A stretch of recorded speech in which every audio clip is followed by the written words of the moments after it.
Playing a round of golf is a little bit like life. You go through a wide variety of emotions.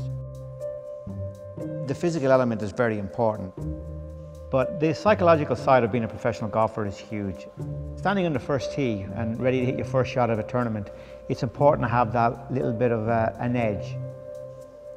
A little bit nervous, a little bit apprehensive, but also very focused, eager to play, keen to compete and ready to go. I liken it to being a greyhound scratching at the box. You want to be coming out of that box flying. Visualizing a shot is the #1 thing we all do as professional golfers. If you can't see it, you can't do it. I look at the ball flight that I'm looking to achieve. Then I go into my body and I think, right, what kind of movement does my body need in order to create that ball flight? And from there, standing over and repeating that body shape. And from then the feeling, it goes to execution.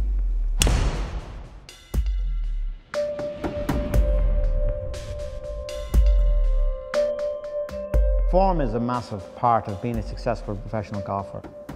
Normally what happens when you go out of form, you start to think too much. The more you start to think, the more you're conscious of what you're doing. The more you're conscious of what you're doing, generally the worse you play. The more you see a player fidget, it's a sense that his mind is in a little bit of turmoil. And normally the quicker a player plays, the quicker he sees a shot, the more he gets into it and hits it. One of the putts that I'm most famous for, the putt in the Belfry when we won the Ryder Cup. And what's very interesting about that putt was how quickly I hit it. And although nerves were a factor, I wasn't really aware of how I stood to it. At that stage, I was in a completely unconscious state. And I stood over it and I was reacting very much to the picture that I saw and the feelings that I created that needed to get the ball in the hole.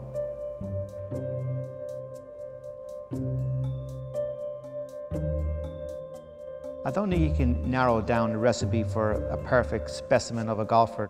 Successful people come in such a variety of forms. But the big driving force from a professional golfer's point of view, indeed anything in life, is what's inside your heart. All the skills and everything else comes below that. The most important thing is that ability to wake up in the morning with a passion.